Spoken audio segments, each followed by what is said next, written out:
So for question 3, all we have to do is do products over reactants, ignoring solids, liquids, and solvents, and then raise each of them to their stoichiometric amounts as exponents. So if that's the case, then we have here for this guy a gas, and a gas, so we don't have to ignore anything, so that's easy. So then K, and we're looking for C here, so we're going to use the concentrations, we're going to use the brackets.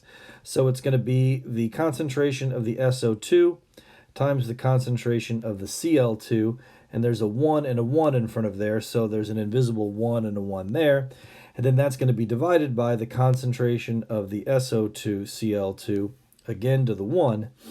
So which one of these shows that? So they'll oftentimes do it not like this, which would be great, but it's really inconvenient to try to do that on a computer. So they'll oftentimes just raise them to their negative exponents instead of dividing by them. So which one shows 1 for this and 1 for this? So let's see. It could be him and it could be him.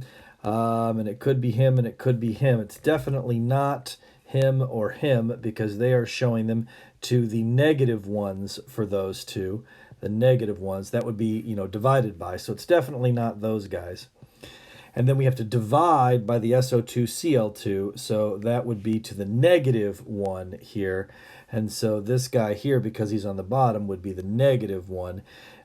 If you left it up there, then what you would be saying is you would be saying that this SO2Cl2 is actually up here, SO2Cl2 to the first, and that's not what we're saying.